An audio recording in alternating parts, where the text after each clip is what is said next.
Okay, here we are again at the Ask Charlie session, number 2. I'm really excited about this session because it's about, I guess, a holistic approach to the brain and its health. And given that my background is that I am an acupuncturist and I've strongly believed in complementary alternative medicines and treatments, I think this is very telling that I'm going to be talking about that today. So here we go, let's get straight into it. We've got some great questions. The first one is from Samantha on Facebook, and she asked, what are the 3 main things people can do to avoid brain cancer and the 3 main things in keeping your brain healthy? And we have Sam on Facebook asking, what are the 3 best measures for longevity of life? Can you please discuss this in terms of dietary fibre, exercise, etc.? And then Alexis, along the same line, asks on Instagram, what is the correlation between diet and brain cancer?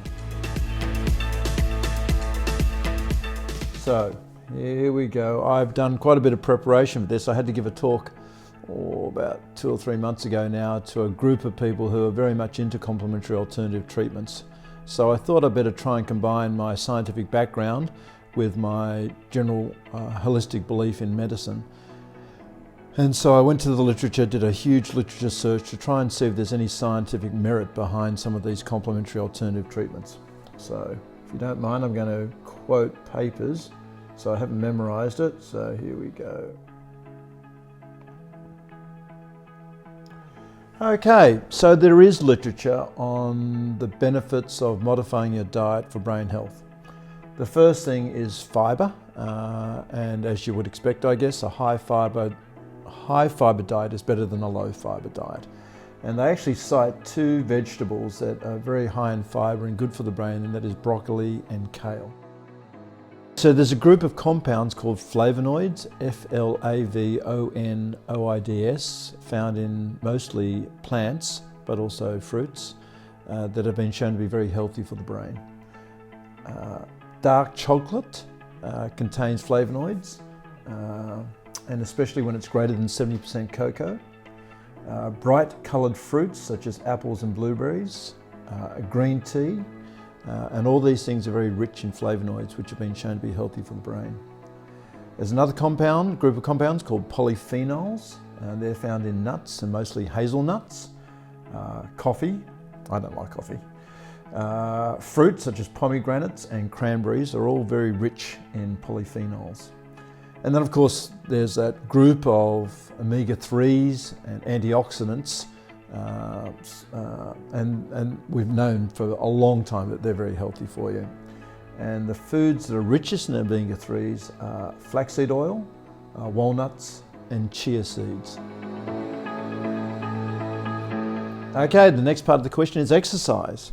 And this is a little bit controversial because, is there such a thing as too much exercise? There's certainly a thing such as too little exercise, but I tried to summarize the literature and get a general feeling about what is the right amount of exercise. And it goes something like this. It's probably about 300 minutes per week of moderate exercise or 90 minutes per week of intense exercise. And so I'm sure you've heard that 3 times a week of intense exercise, about half an hour each time you do it, is said to be very good for the heart, very good for the circulation, and it's actually very good for the brain as well.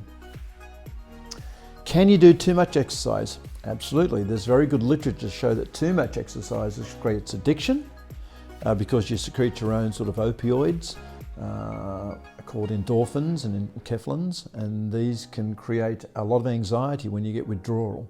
So you will start secreting those levels that become addictive if you do too much exercise. So again, that old dictum, everything in moderation, about 3 times a week, intense exercise, 30 minutes at a time.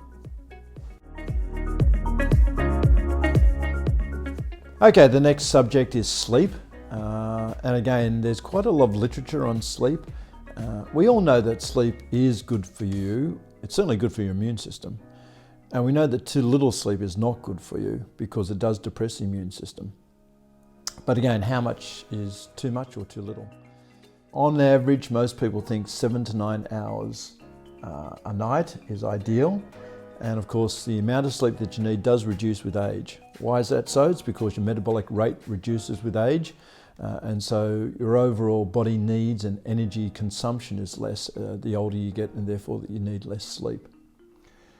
What about too much sleep? Is too much sleep bad for you? And what is too much sleep anyway? It's defined as more than 9 hours sleep per night, and it is bad for you. And again, quite convincing studies to show that if you sleep too much, it's associated with poorer brain health, poorer memory, and there's even one paper talking about the incidence of stroke increasing if people get more than 9 hours sleep per night. So everything in moderation again, 7 to 9 hours, averaging about 8 hours sleep a night is good if you're a middle-aged or young person. As you get older, probably 6 hours is reasonable. Me, I get 3 to 4 hours sleep a night. It's bad for you, but I just can't sleep any longer than that, unfortunately. Okay, next major topic is the gut. We have a question from Daniel on Facebook. There's burgeoning interest in the connection between gut health and well-being more broadly. It seems that many of the body's issues are linked with gut dysbiosis. To what extent does gut health or lack thereof have on brain health and the incidence of brain pathology? So it goes like this. We used to think that the bacteria on your skin and in your gut and in your mouth and in your nose lived in symbiosis with us. In other words, yeah, we existed, coexisted with it. We got on with our stuff, it got on with its stuff, but we didn't really influence each other. We started realizing that in fact the two don't live independently of each other, that all the bacteria inside you and on you actually does influence your body physiology and can actually create disease if in imbalance. And hence, if you have good balance, in other words, good bacteria, then it can make you healthy, it can even fight disease, and if you have bad bacteria or an imbalance of bacteria, then it can create disease. Okay, so let me give you the latest literature on that. Okay, here we go. What influences the microbiome? In other words, all the bacteria. Well, there's a lot of things that influence it. Diet, obviously. Your genetics influence it. The use of antibiotics as a child and even currently can influence it negatively. That's not to say you should never take antibiotics. Of course, they're a necessary evil, but it does affect your microbiota. General health, your mode of birth. We know now that when a baby is delivered through the vaginal canal, it picks up a lot of bacteria from the vaginal canal. And that bacteria is very important in the genesis of a good immune system. So much so now that when you are born through cesarean section, they actually take a swab of the vaginal bacteria and place it in the infant's mouth to simulate, I guess, a normal vaginal delivery. So it is important. How does the environment in the gut influence the brain? It's probably mediated by the vagus nerve. The vagus nerve goes straight from the brain to the gut and is probably the main pathway between gut and brain. The immune system surely plays a role as well, and there are neuroendocrine pathways. Now that means all the hormones that circulate through the body, many of them are regulated by the brain and get feedback from the general circulation as well. So to summarize, prebiotics, probiotics, polyphenol-rich foods, and a high-fibre diet will all increase butyrate levels, which will reduce inflammation, improve memory, and overall improve brain health.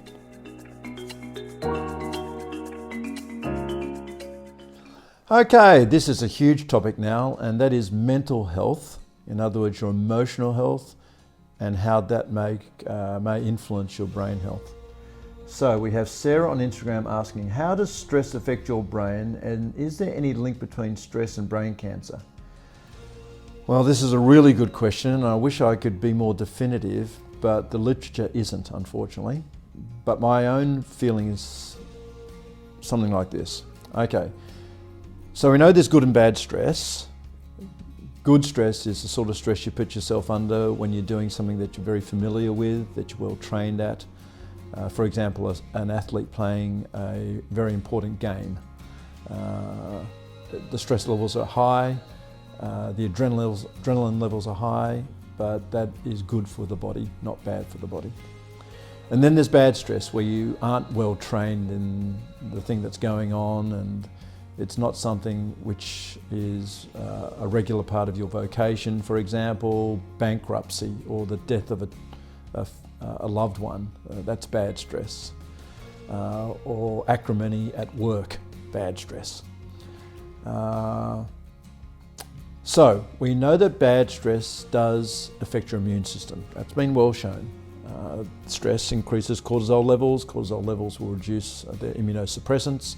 So your immune system gets suppressed when you are stressed with bad stress.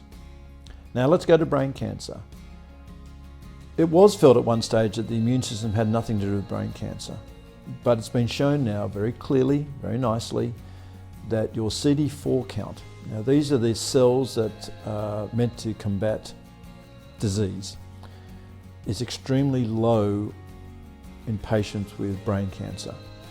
It's almost as low as in those patients who have AIDS, whose CD4 counts are often around 200, 300, and the levels in someone with brain cancer are around same levels, 300 to 400. So very low levels of CD4 cells. These are important, and we don't know why, whether it's the chicken or the egg. In other words, do people who have a low CD4 count get brain cancer, or having brain cancer, does it reduce your CD4 count? There are some studies that show those CD4 cells, instead of being in the circulation where they should be doing their job, they're stuck in the bone marrow. So wouldn't it be great if we could release the CD4 cells out of the bone marrow to then fight cancer? And there's a drug called GCSF which actually does that, which has been given to mice with brain cancer, and those mice who get GCSF live longer than those who don't. Those studies haven't been performed in humans yet, but we're excited about something like that to show that maybe if we can increase the CD4 cell count, then hopefully we can fight brain cancer. Regardless, what it tells me is that the immune system does play some role with brain cancer. Along the same line of mental health, Alice asked on LinkedIn, what's the one routine you have stuck with to keep you grounded? You're right, you can get a big head doing medicine, and especially doing neurosurgery where you save lives. You know, they talk about the God complex, and some people think I've got it. I don't. But you do need something that grounds you, and in my case it's my children. They're always telling me, well, they're young adults now, but when they were kids they were always telling me how ugly I am, how stupid I am, how uncool I am, how ignorant I am. And I must say that if you spend all day with people thanking you for saving their lives, and then you go home and spend an equal amount of time with your children telling you how you tell dad jokes and you're pretty uncool, it does keep you pretty well grounded. So it's that, plus I guess my patients as well. My patients keep me grounded because they're incredibly strong and brave and courageous, and sometimes I think to myself, gee, if I could be like them, if I could just be as brave and courageous as they are. So that keeps me grounded. Leslie asks on Facebook, can Dr. Teo please talk about the importance of spirituality in healing? Oh my God. Well, Leslie, I could spend an entire day talking about that because I consider myself a spiritual person. I'm not religious. In fact, my best friend is Muslim, my lawyer and best friend in Australia is Jewish. I went to a Christian school, I was raised a Buddhist. So I do have a very, I guess, all-encompassing and very accepting approach to religion, but I haven't adopted one particular religion. But I do see myself as being very spiritual. And I guess what I mean by that is that I strongly believe that we're here for a purpose. I strongly believe that we're influenced by a greater force. Some people call that greater force God, other people call it Mother Nature, other people call it karma. But I do believe that there is this greater force in the universe that does influence us and can give us feedback and make life better for us or make life worse for us. How does one live in symbiosis or live in unity with that greater universe or that greater force? I think it's all about balance. And you can't keep taking throughout life and not giving. And I think that's important. It's just as good, if not better, to give than to receive. You can't just be consumed by your own importance and your own survival, even though we do have inherent survival instinct. I think it's really, really important to think about others as well, and others' health, others' well-being, others' survival. And then finally, I think that we have to understand that we're all just a small chain in the link of humanity, and how we fit in with nature and global existence. And to that end, I like to think of myself as a natural part of the chess game. I'm a vegan, for example, and I'm not a vegan for my own health reasons or even environmental reasons, even though I know both those things are benefited by being vegan. I'm doing it for the animals because they are sentient beings. They have as much right to be on the earth as we have, and I think we should respect their right to live and have a good life just like us or me or humans. So those three things, I think, keep me spiritually grounded and help me, treat my patients better too, I think.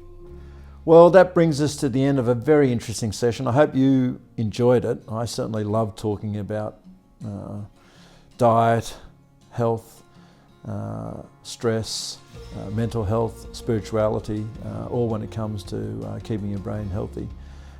Just as a bit of a teaser for next week, we're going to be talking about how you can help fight brain cancer. It's a terrible disease. I wouldn't be here if it wasn't for the fact that I think it's incredibly important that we spread the word about what you can do to help me fight brain cancer. Thank you.